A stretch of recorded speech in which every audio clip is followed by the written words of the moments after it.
Morning, everybody. Well, from one ward to another. ICU, that's what my video was mostly about last week. And I don't think that there's a whole heck of a lot that I left out, or at least I don't remember. But it was just, that was the real stage of um, how it dawned on all of us how serious it was and that I had a long road ahead. But thanks to three wonderfully heavy drugs and being not so conscious a lot of the time, I wasn't really feeling that impending doom. Wasn't really feeling much of anything. But I think probably more so for my wife and daughter and close family members and friends, it was a real sense of holy fuck, this is not only was this serious and is he fortunate, but it is going to be a long road to recovery.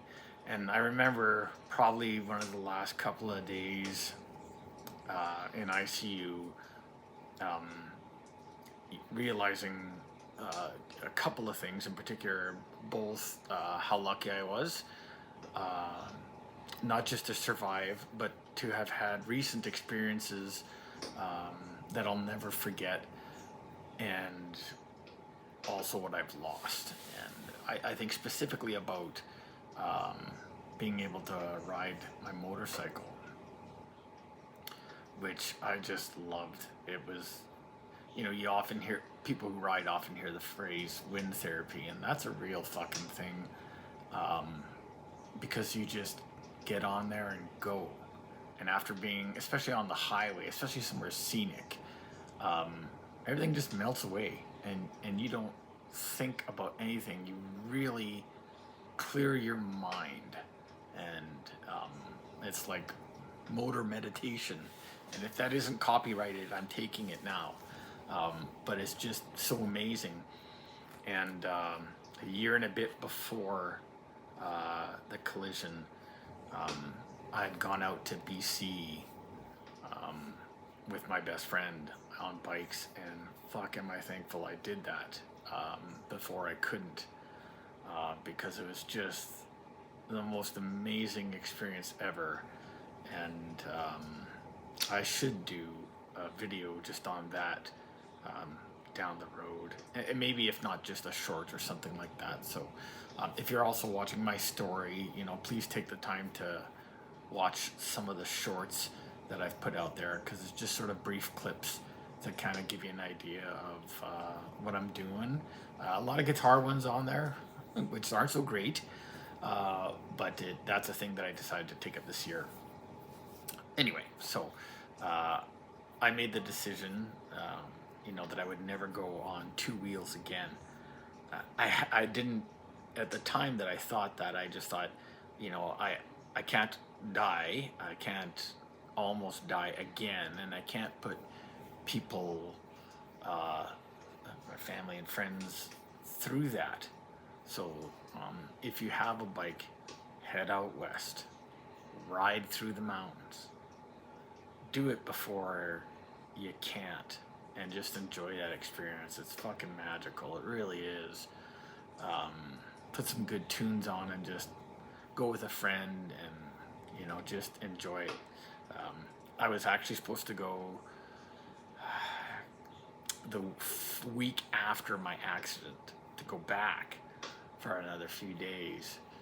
So yeah, I'm sorry that I fucked that up by getting into a collision, because I was really looking forward to it. And I just had wonderful people, a wonderful mechanic through a friend, get my bike already in tip-top shape, and I was just raring to go and looking forward to it. So those experiences in life, live for the now, enjoy it. Fuck it if it costs money.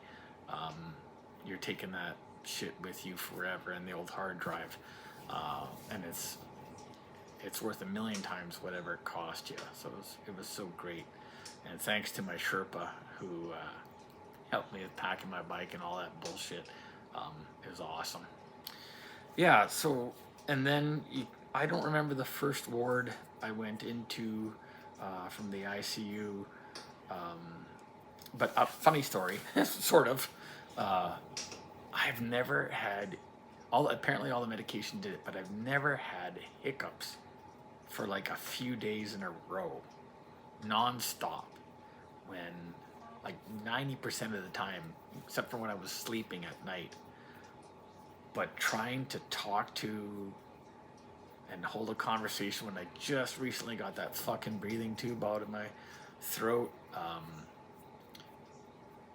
and I was just dying to have conversations even though my throat was so sore. You know what it's like when you've had something down your throat for too long. But trying to talk to friends, and then I couldn't stop fucking hiccuping. And not only that, fucking when I'm hiccuping, I'm not puking, but I'm burping back up like stomach acid, like crazy, and had to get it suctioned out, and that just fucking sucked. So anyway, I remember it took the doctors or the nurses in ICU some time to get that under control. In the grand scheme of things, it wasn't like major, but it affected my quality of life, which is funny to think about when you're laying on your fucking back in a hospital bed, to think about quality of life, but you have to.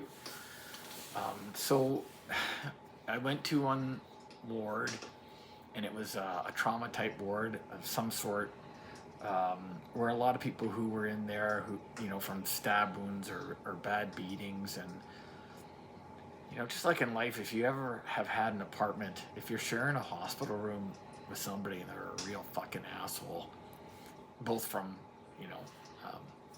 the thin blue line perspective, but also just generally an asshole, it just makes your stay so fucking miserable, because you're sharing a room, you're trying to have private conversations with family, you're humbled because of all of the physical things that nurses and UAs have to do to care for you, catheter and colostomy bag and all that bullshit, and you just can't. Those things that really affect your humility or your humanness or your ego, or whatever the fuck. People sing your junk 1,000 times over, so much so that I became used to it, because it just becomes medical, and it's just dehumanizing. And then you've got some asshole next to you who's just telling really creepy stories about life on the street, and making the nurses feel uncomfortable. And I didn't have the strength to lean over and smother them with a pillow, much as I might have wanted to. And it's probably a conflict of interest with work, but I'm really just trying to focus on healing and getting better, and having what quality private time with family and friends. And that's a real fucking hard thing, and zoning out is hard. But also just it was that first ward. I had so many wounds and stitches that had to be cleaned, and dressings changed every fucking day, like twice a day, maybe even 3 times a day. I had these horizontal belly wounds, one just above my crotch, and then another one a little bit higher up, and so, and I'm just starting. I think at that point I was still on this nutrition, I forget the name of it, but it's an IV bag, and it looks like a big fucking sack of pudding, and it has all the nutrients you need, because I had lost so many pounds, and I was burning nearly 3,000 calories a day just laying in fucking bed, and not the fun way, just laying there. That's how much it took my body burned in order for it to heal. I still didn't have much of an appetite, but I think I'd started on hospital food at that point, some real basic things, a lot of yogurts, puddings, popsicles and stuff, and I was still having somebody else brush my teeth, it's just like losing that, the ability to physically care for oneself really fucking sucks. It weighs heavy on the mind, um, while you're still thinking about what happened and all the things that are going to come down the road. Uh, it can really, really, really break your spirit. Um, and some nights it did. Um,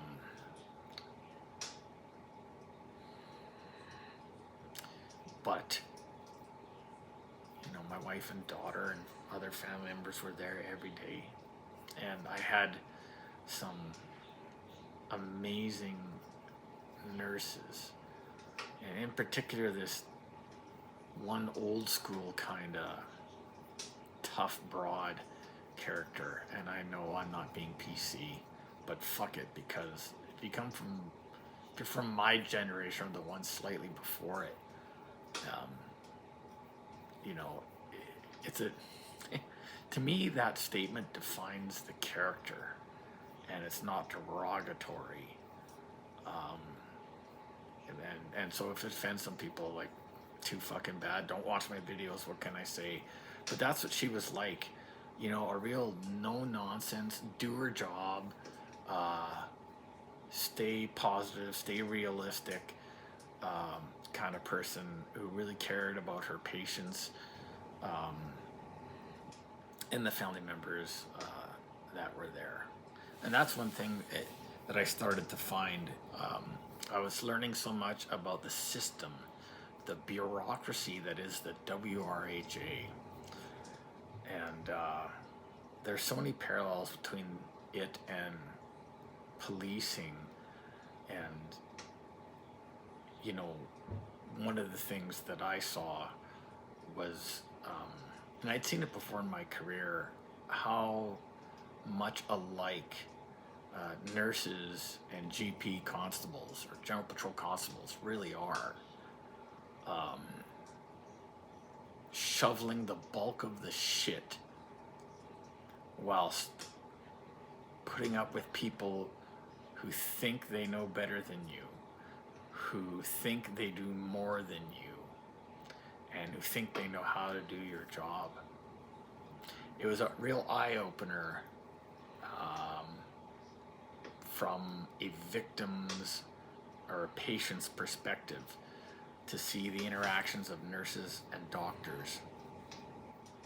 First of all, nurses spent way more time with individual patients than doctors did. Doctors, you know, you were lucky if you saw them once a week, and if they spent more than 5 minutes with you. And so I think about the system of the WRHA. A couple things that I learned quickly was that, you know, each nurse had about anywhere from 6 to 8 patients per nurse in their 10 to 12 hour days.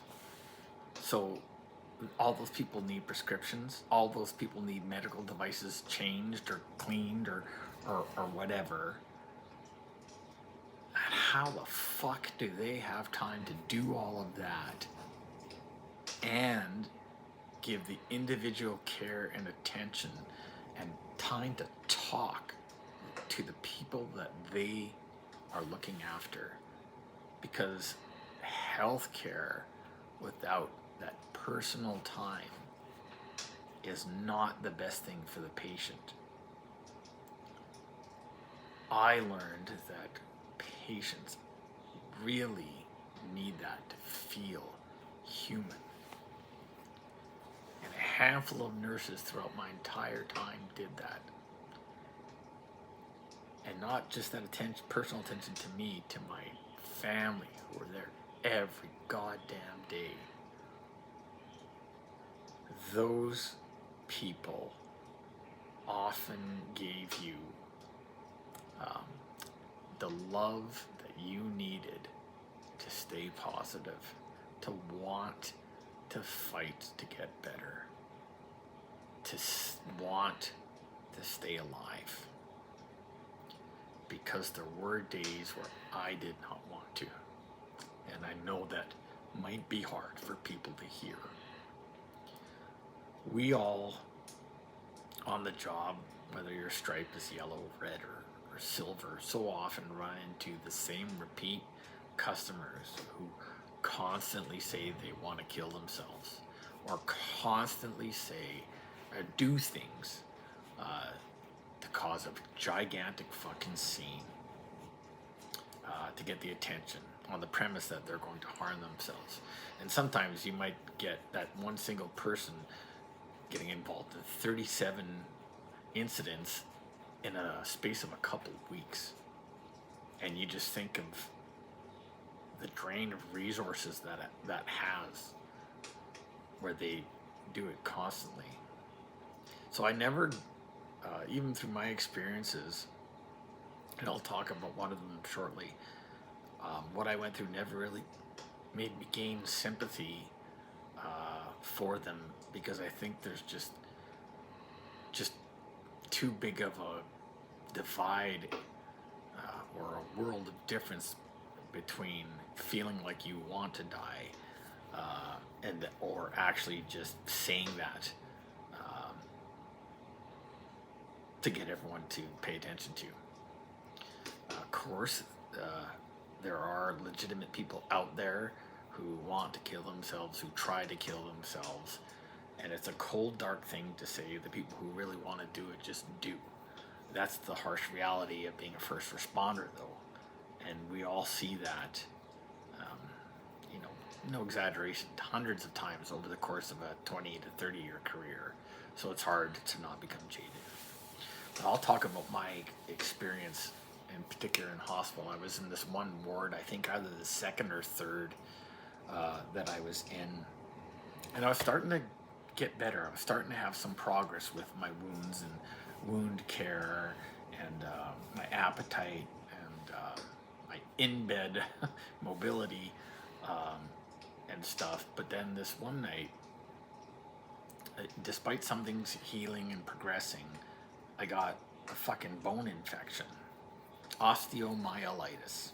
I don't know how to spell it, but phonetically, look it up and then see what it is. And it was just after several nights or a few days of getting better, and I believed I had that feeling that I was on forward progression. And so this was my one step back. And I was helpless because I was in bed. I couldn't do anything. And I was at the mercy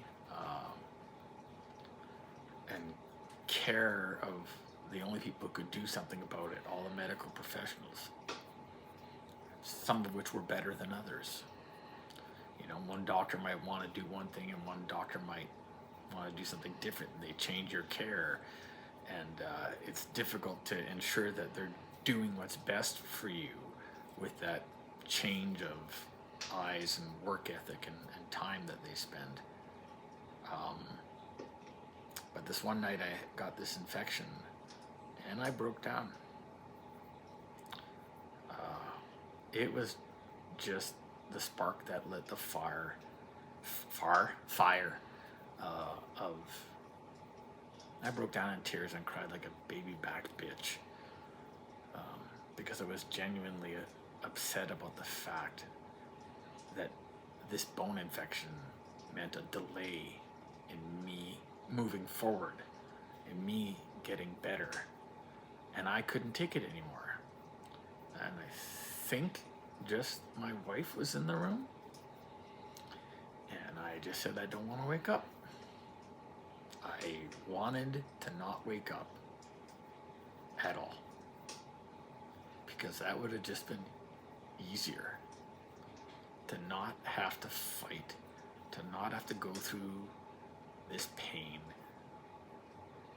and to just ease the fucking suffering in here and up here. And I felt that feeling, and I said those words. I don't want to wake up. I give up.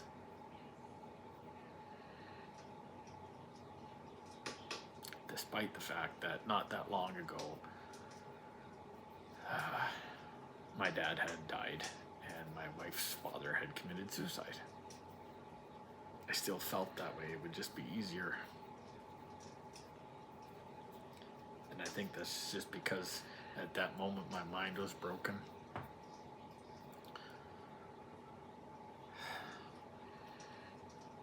But I remembered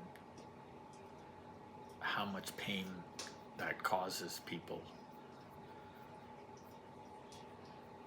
And so that night, I think, after my wife comforted me and after she left for the night, I just went to bed with all those thoughts running through my mind. Thankfully, the meds made me have a good night's sleep. But I kept going. And I am nothing special. I am not stronger or more powerful or smarter than anybody else. And throughout my entire time in hospital, I met a shit ton of people who had it worse than me, who had lost more. And whether it's for medical or mental or whatever reason, if you're feeling that way, for whatever reason, because of all the stuff that we go through, because of how difficult and how useless the fight and the struggle can feel sometimes while you're dealing with all the horribly difficult stuff. If you start feeling that way, tell someone so that they can help you realize that everyone around you needs you alive and still there. No matter how unhealthy or how difficult the struggle or the fight is, it isn't just about you. You gotta think about everybody else to survive and to stay happy and to keep living. So if any of my brothers and sisters out there are feeling that way, please, for the love of God, talk to someone. Because there is somebody out there who loves you and needs you, and they need you to fucking fight and be healthy and be tough and endure, because you've got more life to live. Love you guys. Take care of yourselves. Take care of each other. And if you need the help, if it's an emergency, call 988 or 911. No matter what's going on, never feel bad about needing help. Talk to your bosses, talk to your coworkers, talk to your partners. Get that shit worked out and keep going. Take care. We'll see you next week or whenever. Bye, guys.